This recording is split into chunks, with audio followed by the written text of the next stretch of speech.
I woke up to the incessant ringing of hammers, not the soft chirping of birds or the gentle crash of waves, but hammers fumbling onto my deck, coffee spilling down my shirt.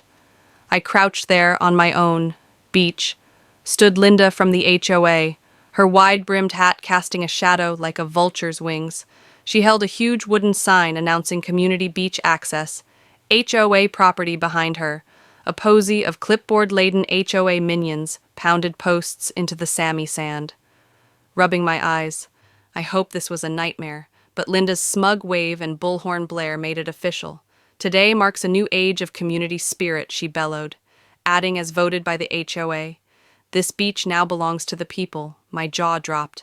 My coffee cup slipped, and as it sank into the sand, so did my sense of peace. Barefoot and fuming, I stormed down the steps, dodging HOA volunteers, thrusting pamphlets about shared coastal resources into my hands. Linda blocked my path, clipboard clutched like a shield, and told me the HOA had unanimously declared my property a public trust zone. I stared, grappling with the absurdity, and asked her calmly if she'd like to see my.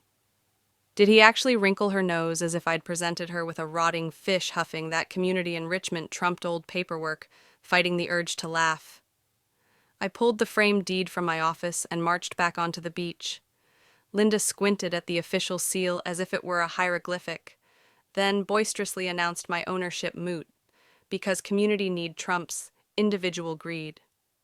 Greed owning that which I'd bought legally was now a crime.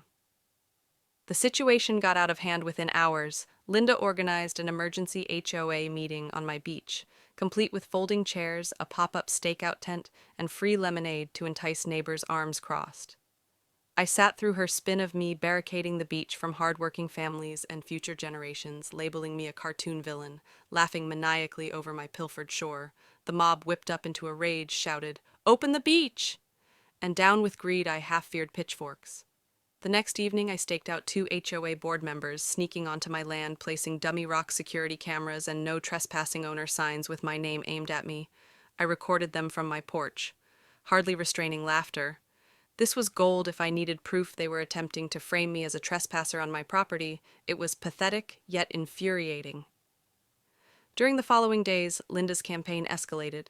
She marched around the block ringing doorbells, distributing petitions for her beach liberation movement. She stopped people at the supermarket, gas station, even my go-to taco truck. Every peaceful stroll along the beach accompanied by stares from neighbors, now believing I was the Grinch of the beach. The last straw was a crayon scroll flyer taped to my mailbox. "Stop the beach hawk, take back what's ours," complete with a devil-horned caricature of me.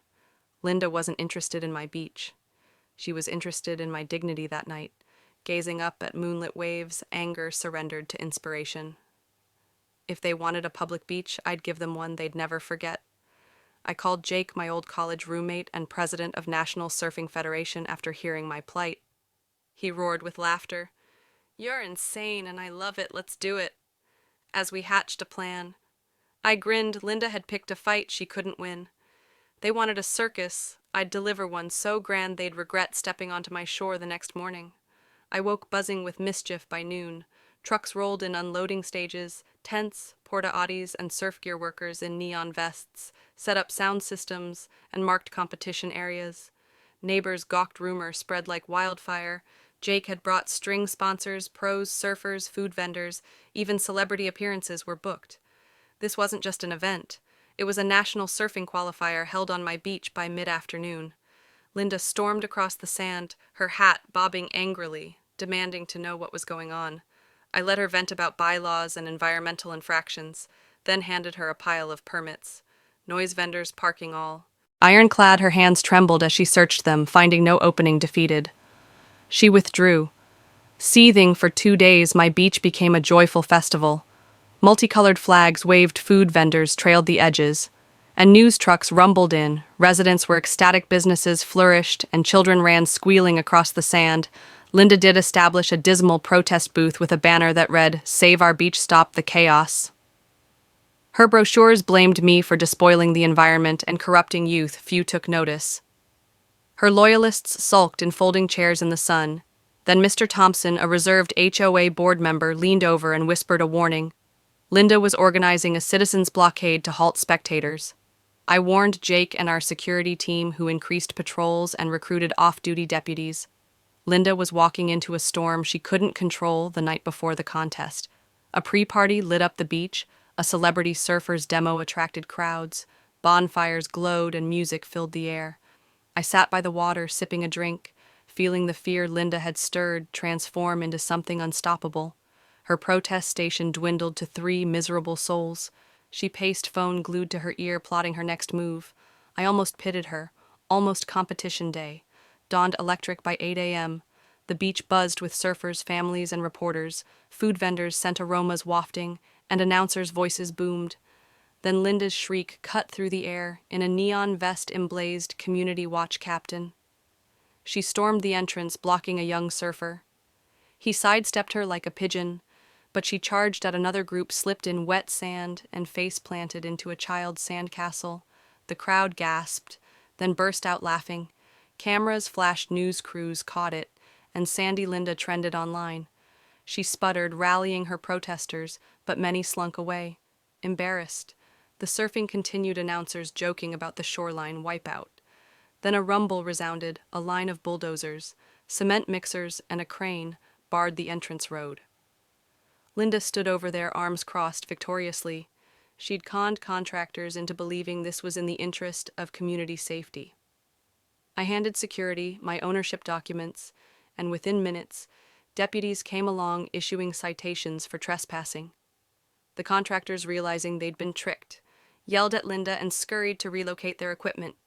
The festival raged on. Reporters lapping up the drama. That evening, during the awards, Linda filed an emergency injunction, alleging environmental harm and illegal assembly, sloppily submitted with incorrect parcel numbers, and my name misspelled. It was summarily rejected. As the sun set, champions hoisted trophies and a dance party broke out.